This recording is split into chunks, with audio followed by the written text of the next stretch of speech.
morning mga kadudis. Gawa tayo ng bonsai mga kadudis. Ito ni Taytay. Lalagay natin sa lamesa.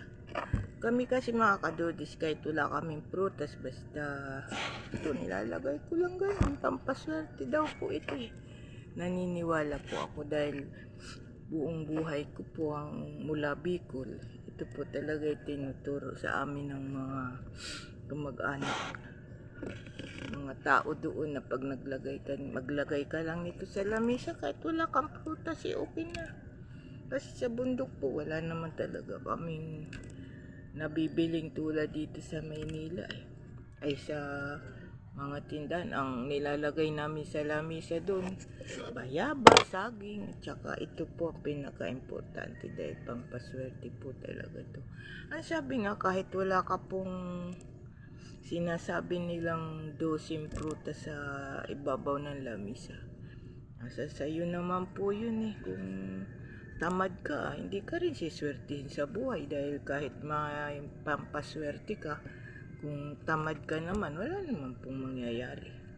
Kaya nasa iyo pa din po ang ikagiginhawa natin. Basta masipag lang, madiskarte sa buhay.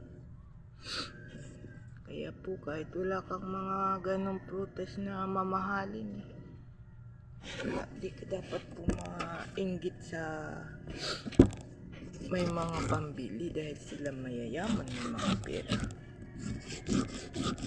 Po masaya na basta po may ganito ako. Ito ni Taytay kahapon, ito pa po. Dalawa po ito. Ginawa ko. Talaga pong tinatanggalan ko ng balat para magandang tingnan.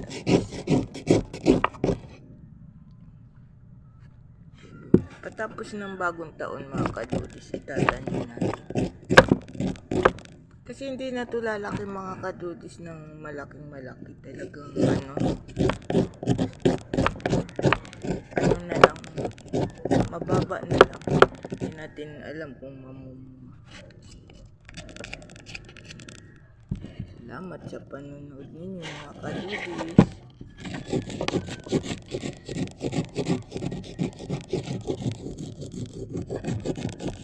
Pasko na naman mga kadudis.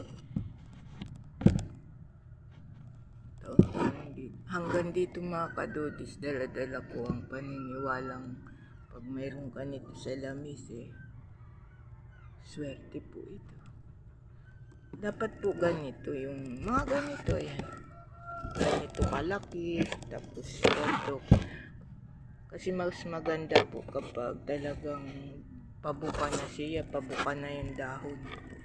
Yun, po yun, mas maganda.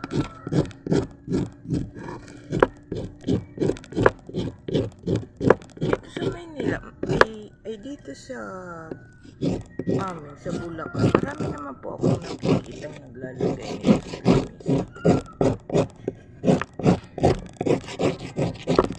Naniniwala din sila sa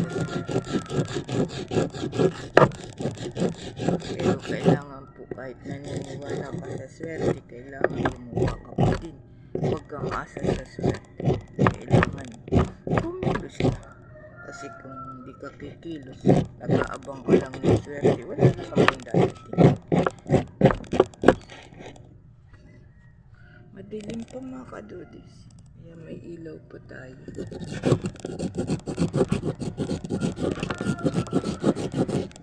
Ilang araw na lang mga kadudis, Pasko na.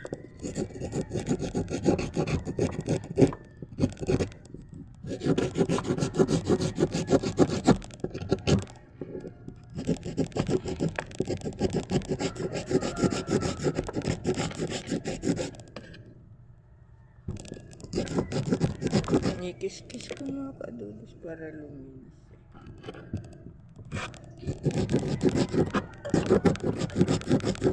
Buti nga hindi maingay yung tuta ko kanina, nagbibidyo ko maingay. Kaya inulit ko. Mga tayo sa YouTube. Mga kadudis, pakipollow nyo pa po ang YouTube ko mga kadudis. Subscribe pa po. Salamat po sa suporta ninyo sa panonood. Sana dumating mga kadudis ang araw na kumita na din tayo dito sa YouTube. Para kahit papaano magkaroon tayo ng konting kita, di malaking tulong na sa pamilya ko. Kasi pangarap ko mga kadudis na itong maliit naming bahay ay mapagawa. Yun lang naman ang pangarap ko mga kadudis, at mapagawa ko itong bahay na. Dito kasi sa amin mga kadudis, kunting laki lang na sapay, bahana. Kaya kailangan mapagawa natin tapos mapatambakan. Hindi mo naman kasi mga kadudis pwedeng patambakan nang hindi mo na itataas ang buong.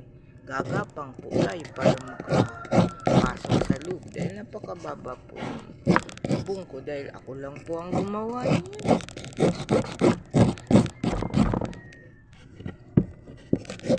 Kaya mangangarap po ako na sana kahit kunting kita dito sa YouTube, kumita tayo para laking tulong po dahil yung si Taytay po at ang anak ko tsaka pag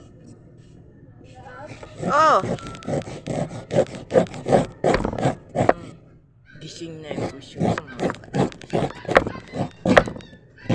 Ingay na naman ang aso.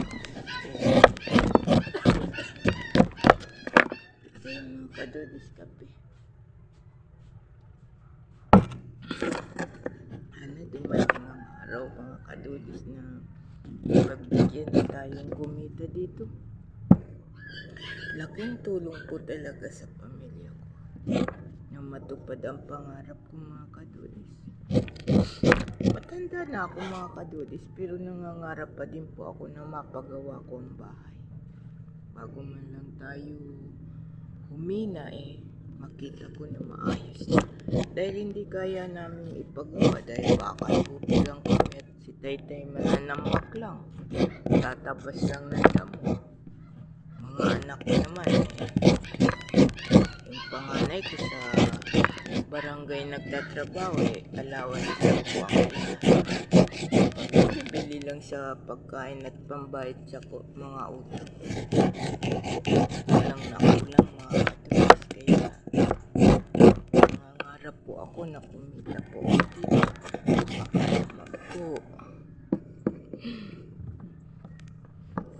Pinawalan mo ni si Bam. Ay, ito na. Ako. Sige mga kadudi, salamat po sa support at panonood. Bye po.